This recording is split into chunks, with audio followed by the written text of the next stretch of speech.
Let's talk about Trevor Bauer. We're going to start off. Okay, the Trevor Bauer story I was following a little bit back in the day when this baseball player was accused of assaulting a woman, and she said all the things that you have to say in order for all of the powers that be to say believe all women. Trevor Bauer, after a summary investigation by Major League Baseball, was summarily dismissed without pay, had his contract basically canceled. The estimate is that he's lost roughly $350 to $400 million in salary, sponsorships, future earnings. The guy was like, I don't follow baseball. I don't watch sports all that much, but was like the best, most talented pitcher in baseball back in 2011-12. Gets accused of this act by a woman. The backlash need no evidence in order to lash back. And his life was ruined. He was effectively canceled. I was going back to look at some of this stuff, and I came across an interview. Where is it? With the blimp, the pimp. The pimp on a blimp. And I couldn't tell if it was an interview or a shtick where Alex Stein was splicing together his interview with the accuser. Alex Stein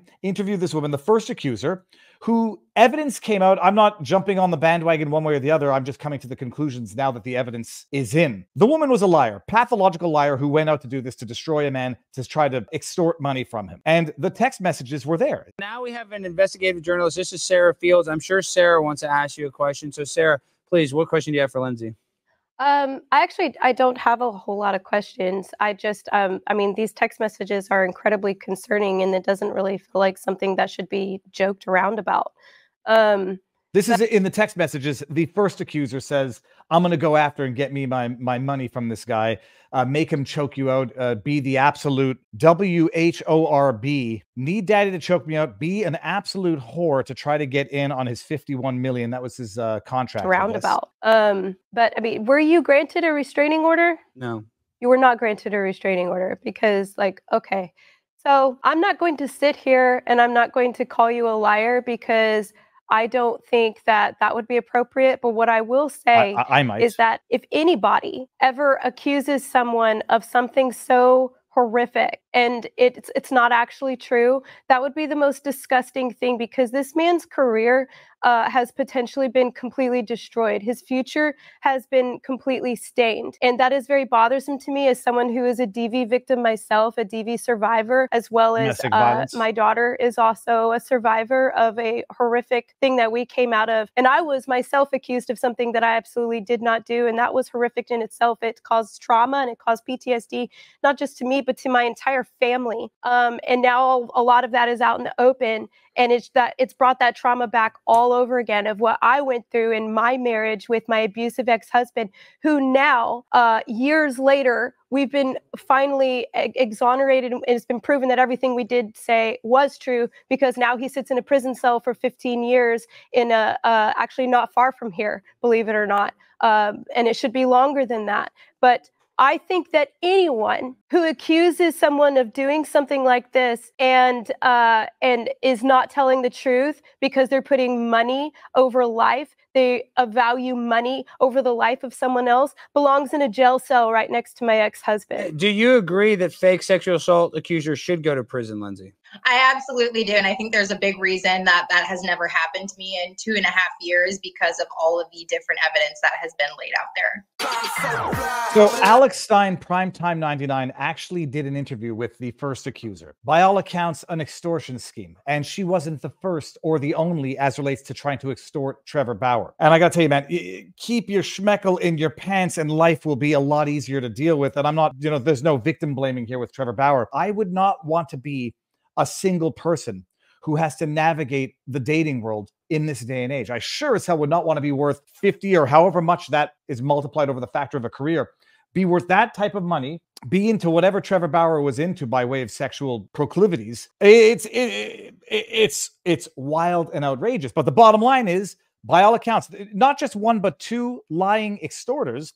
And the latest news of the day is one of them, or the second extorter, we'll take the post-millennial, we take the articles that we want to promote. Breaking, former MLB pitcher Trevor Bauer's accuser has been charged with felony fraud in faked abortion scheme. This is another one of the two accusers who, text messages reveal now, was interested in stooping Trevor Bauer. and then made some claims against him afterwards. We're going to watch Trevor Bauer's video because he lays it out with the receipts. A woman who falsely accused former Los Angeles Dodgers pitcher Trevor Bauer of sexual assault has been charged with fraudulent schemes and artifices, not orifices, artifices. In a video statement, we're going to watch a video statement. He said it stems from allegations made against Bauer in 2023 lawsuit. She alleged that Bauer raped her during a 2020 encounter and that she became pregnant. The only problem? Not only does she have no evidence of ever having become pregnant, the only evidence indicates that she was never pregnant. She insinuated it, but I didn't take her to word. Bauer said it, displaying messages he received the next morning, explaining why she came onto me. And after months afterwards, she repeatedly requested to sleep with me again. At one point, she had requested a sample of my sperm so she could have my child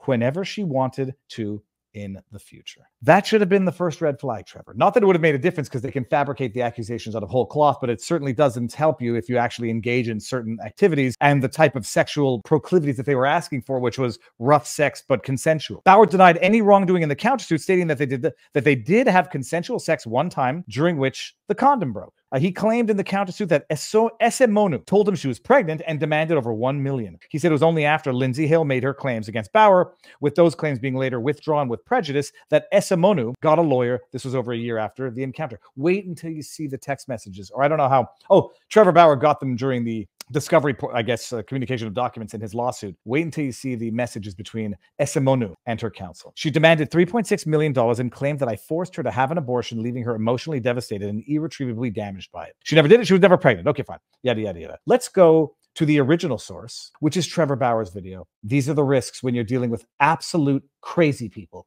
in this world. I practiced law for 13 years. Once you practice law for 13 years and you see what goes on behind the smiles, you know what goes on behind the closed doors, because you do. You get access to a lot of socially privileged information, and you see the people who smile and wave at you, you know, when you do your errands, and then you know what they do behind closed doors.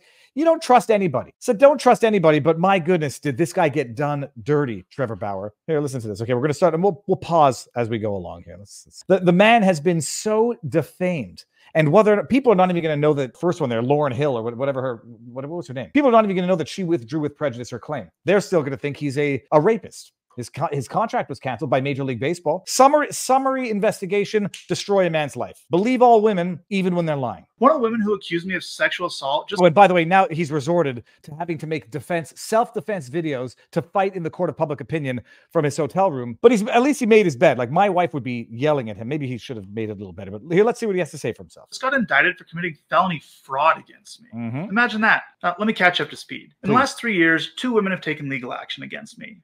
Lindsay Hill started all this. You may remember her from this video as the girl who set me up and lied to the world in an attempt to take my money. This is the face and the video that Lindsay Hill took the day after she claims she was raped and assaulted by Trevor Bauer. Well, today, the only other one... Oh, and by the way, injured as well. There was a whole issue as to whether or not she had marks on her face from the alleged abuse. Darcy Adana Esemonu has been criminally indicted for committing felony fraud against me and another man. So now she's facing up to 16 years in prison. Her claims are even more absurd than Lindsay's were. So here's some of the details. We had one plain sexual encounter in December of 2020. Nothing that could be considered remotely rough. She initiated it, but don't take my word for it. Take hers. This is a picture and text message she sent me the next morning. Hold on. Let's read this. Not that I'm in females, for example, hormones present at ovulation can drive a woman to choose a cocky, confident man with a slight stubble and more masculine features. Men can sniff out an ovulating woman just by smelling her t-shirt. The women appear to prefer the smell of a man with dissimilar genes, which could give her a boost at the evolutionary ladder. So she sent me the next morning, explaining why she came on to me. And for months afterwards, she repeatedly requested to sleep with me again. For example, this text from January 7th, 2021. At one point, she even requested a sample of my sperm so she could have my child whenever she wanted to in the future. But is that... I guess by this point, the damage is done. I just want to sleep next to you again. I will be very quiet, I promise. And I will sleep, though. In the morning, I'll have to leave and we'll slip out. What did she say here? Let's just read all these. I guess you smelled cocky and confident with slight stubble. I didn't make that comment that your shoulders looked broad.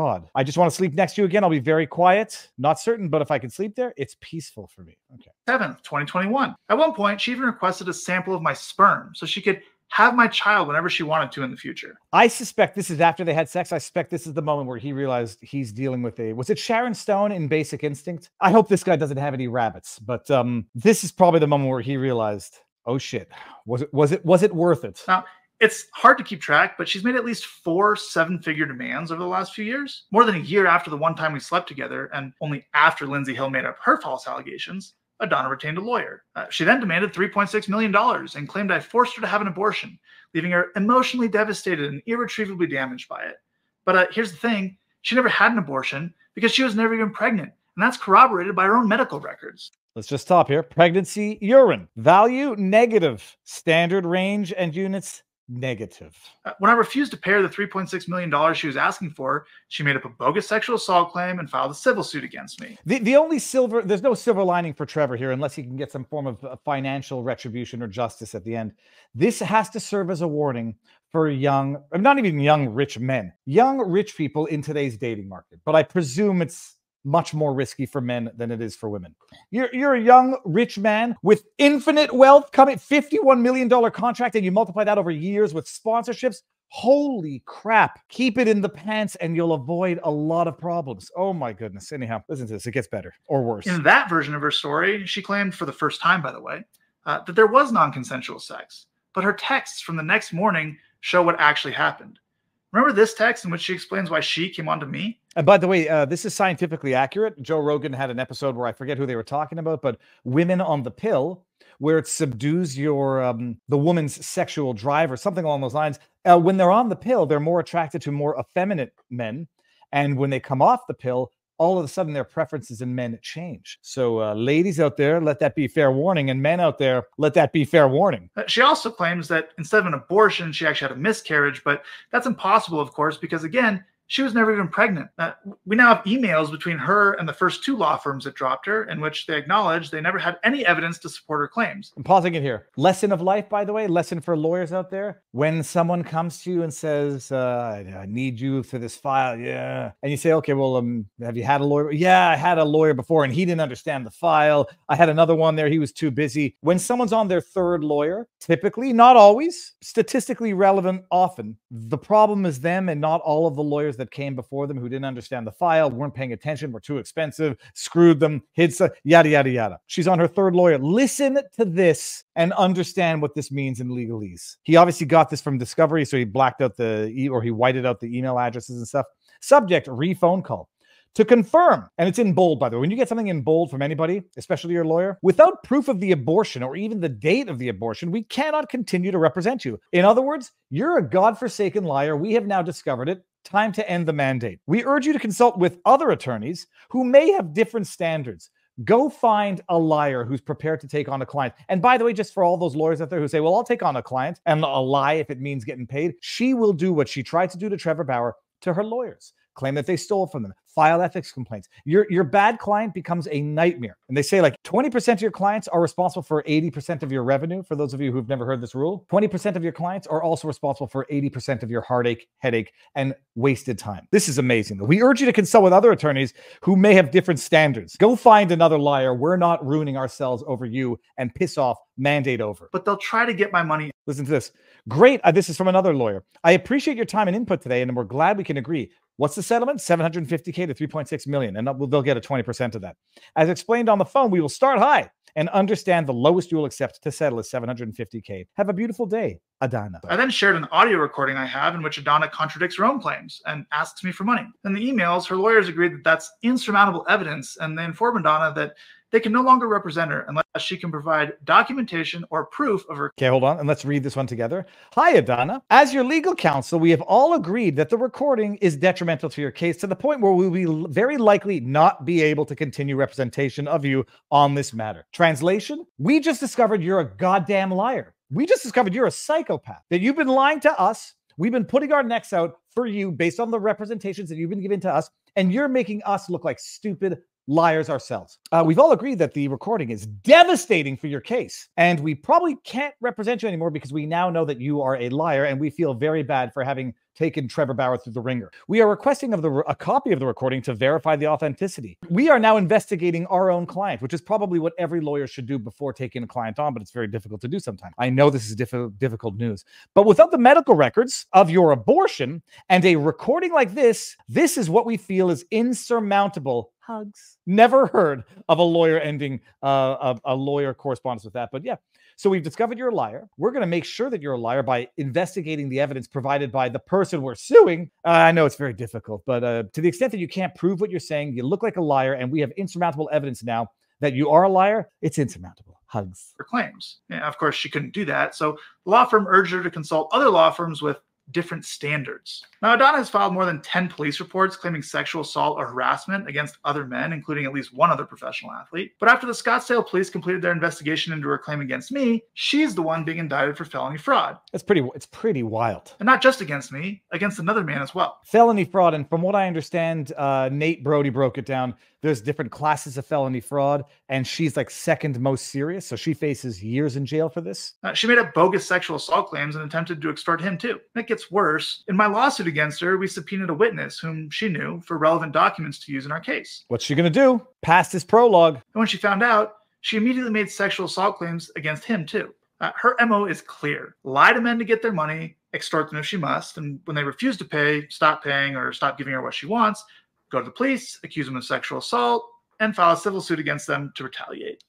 Anyone who makes false claims should go to jail for potentially as long as the crime that they falsely accuse someone would have carried by way of jail sentence. That is an easy deterrent. And just so no one can say, well, he still has two other accusers. Just because the first two are complete frauds doesn't mean the others are. Here's a couple facts about them. They both had lawyers first demand in excess of $3 million to not go public. In both cases, only after I refused to pay any sum of money did their lawyers make anonymous claims in the media. They both had the opportunity to file a criminal complaint against me. Neither of them did. They both had the opportunity to file a civil suit against me. Neither of them did. Now, this is where it gets a little too complicated for anybody who's not really thoroughly emotionally invested in the story to continue following. But my goodness, be careful what you wish for in life. You want success, you want fame, and then you get it all. You're a young man and you go and you shtup crazy one time and you are FFL. They both had the opportunity to participate in Lindsay Hill's civil suit against me. They could have even done so anonymously. They both refused. One of them even submitted a statement to the court stating that she never made public accusations against me. The other refused to participate so vehemently that Lindsay Hill took legal action against her, trying to force her to participate. She still refused. So they both had the opportunity to testify under penalty of perjury. Neither of them did. One can only wonder why.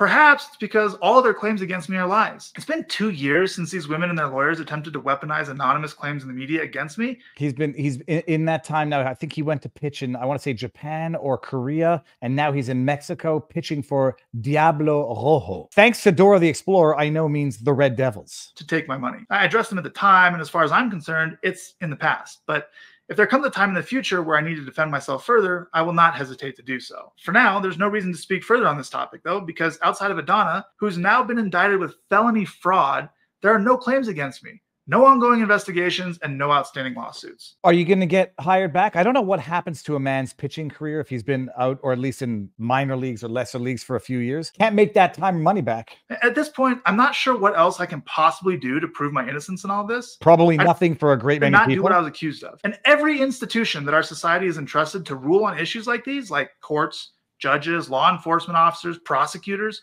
they all agree with me. They've rejected every single claim made against me, even going as far as charging one of my accusers with a felony. If any evidence of any of these claims actually existed, I would have been charged, or at the very least arrested. But that never happened. What else do I have to do to prove that this entire situation has been a massive lie? This is insane. At what point do I get to go back to work and continue earning a living? You know what the amazing thing about this is? Trevor Bauer. Let's see who's covering it today. Oh, ESPN's covering it now. These search results are different than they were yesterday. A little bit of progress. It said like the arrest of the criminal fraudsters who tried to extort money out of Trevor Bauer didn't get quite as much coverage as the original accusations of sexual impropriety.